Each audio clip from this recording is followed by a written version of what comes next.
शुरुआत, डर से दोस्ती तक का सफर। अक्सर छात्रों के साथ ऐसा होता है कि जब वे पहली बार केमिस्ट्री की किताब खोलते हैं तो उनका मन घबरा जाता है।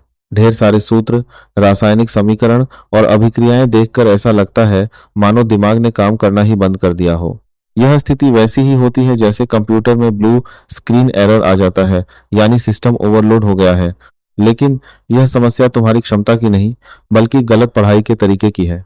जब तुम सही तकनीक अपनाते हो तो वही केमिस्ट्री आसान लगने लगती है, जल्दी याद रहती है और धीरे धीरे पसंद भी आने लगती है। यह कोई जादू नहीं है, बल्कि brain science plus memory techniques plus smart study system का परिणाम है। स्टेप 1, केमिस्ट्री की केमिस्ट्री समझो।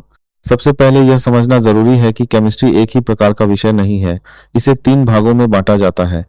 1, फिजिकल केमिस्ट्री। यह गणित और तर्क, लॉजिक पर आधारित होती है। इसमें न्यूमेरिकल और फार्मूले ज्यादा होते हैं। 2, ऑर्गेनिक केमिस्ट्री।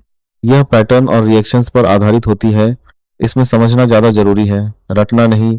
3, inorganic chemistry. यह ट्रेंड्स और पीरियोडिक टेबल पर आधारित होती है। इसमें विजुअल और कनेक्शन बहुत काम आते हैं। सबसे बड़ी गलती, सभी पार्ट्स को एक ही तरीके से पढ़ना। सही तरीका, हर पार्ट के लिए अलग रणनीति अपनाओ। अगर तुमने यह समझ लिया तो समझो तुमने आधी लड़ाई जीत ली। Step 2, laser focus system. अधिकतर छात्र क्या करते हैं, किताब खोलते हैं और लाइन बाय लाइन पढ़ते जाते हैं। इसे कहते हैं पैसिव रीडिंग और यह लगभग बेकार है। सही तरीका क्या है? 1, पहले 10 मिनट का वीडियो या सारांश देखो। 2, किताब बंद करो। 3, अपने शब्दों में लिखो कि क्या समझा। 4, तुरंत 2-3 सवाल हल करो। 5, उस टॉपिक को जोर से बोलकर समझाओ। इस प्रक्रिया को कहते हैं एक्टिव लर्निंग लूप। फायदा, याद रखने की क्षमता 4 गुना बढ़ जाती है। एक टॉपिक इक्वल सिर्फ 20-25 मिनट, लेकिन समझ इक्वल लंबे समय तक। Step 3, reverse pyramid exam hack. अधिकतर छात्र क्या करते हैं, पहले पूरा सिलेबस पढ़ते हैं, फिर सवाल देखते हैं। लेकिन टॉपर्स क्या करते हैं, पहले पिछले 5 साल के प्रश्न पत्र देखते हैं, फिर पहचानते हैं कौन से टॉपिक बार बार आते हैं, उन्हीं को प्राथमिकता देते हैं। सही क्रम, questions, important topics, concepts, notes. फायदा, तुम सीधे एग्जाम के हिसाब से तैयारी करते हो, समय की बचत होती है, बेकार की चीजों में समय नहीं जाता। Step 4, habit stacking. Chemistry boring क्यों लगती है? क्योंकि हम इसे अलग से भारी काम मानते हैं। समाधान, इसे अपनी रोजमर्रा की आदतों के साथ जोड़ दो। उदाहरण, चाय पीते समय एक कॉन्सेप्ट पढ़ो, ब्रश के बाद फ्लैश कार्ड्स देखो, मोबाइल खोलने से पहले 3 सवाल हल करो, लंच टाइम एक रिएक्शन वीडियो देखो। फायदा, पढ़ाई ऑटोमेटिक बन जाती है, दिमाग इसे बोझ नहीं मानता। Step 5, organic chemistry equal puzzle game. सबसे ज्यादा डर किससे लगता है? ऑर्गेनिक केमिस्ट्री से। लेकिन सच्चाई क्या है? यह रैंडम नहीं है, यह पैटर्न पर आधारित है। क्या समझना जरूरी है? न्यूक्लियोफाइल वर्सेस इलेक्ट्रोफाइल, एसएनएक वर्सेस एसएनएडीओ, reaction mechanism, functional group conversion. क्या करना चाहिए? एक रिएक्शन मैप बनाओ, सारे रिएक्शंस को एक पेज पर जोड़ो, जैसे मेट्रो मैप होता है।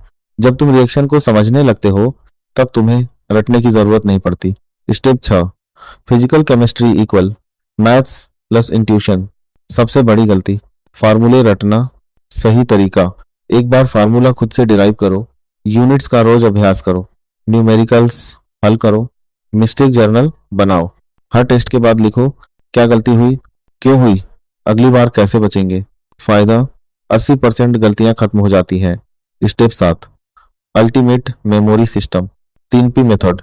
पैटर्न समझो, प्रैक्टिस करो, प्लेसमेंट, विजुअल जोड़ो। उदाहरण, अवोगाद्रो नंबर इक्वल 6.022 4 10 स्क्वायर को लिया। इसे याद रखने के लिए 6 एवेंजर्स 22 टाकोस रात 10-23। सिली लगता है लेकिन दिमाग इसे जल्दी पकड़ता है।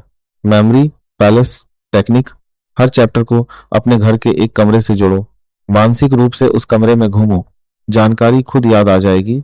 यह तकनीक टॉपर्स और मेमोरी चैंपियंस इस्तेमाल करते हैं। Step 8, smart study versus zombie study. सच क्या है? थका हुआ दिमाग 5 घंटे में उतना ही काम करेगा जितना एक फ्रेश दिमाग 45 मिनट में कर सकता है। जरूरी चीजें, 7-8 घंटे की नींद, सही खान पान, अंडा, केला, dark chocolate, pomodoro technique, 25 minute study, plus 5 minute break, distraction block apps, lo fi music, mock test strategy. Test सिर्फ देने के लिए नहीं, सीखने के लिए होता है। हर टेस्ट के बाद मिस्टेक बैंक बनाओ, कमजोर टॉपिक्स पहचानो, दोबारा सुधार करो। हर अगला टेस्ट आसान लगेगा। अंतिम निष्कर्ष, केमिस्ट्री गेम। जब तुम यह पूरा सिस्टम अपनाते हो, पहले रटना पड़ता था, डर लगता था, समझ नहीं आता था। अब तुम प्रेडिक्ट करते हो, पैटर्न्स समझते हो, मजा आता है। केमिस्ट्री अब टॉर्चर नहीं, एक गेम बन जाती है। अंतिम संदेश, जब लोग तुमसे पूछेंगे इतना जल्दी कैसे पढ़ लिया, तो बस मुस्कुराना और सोचना, यह सब सिस्टम का कमाल है।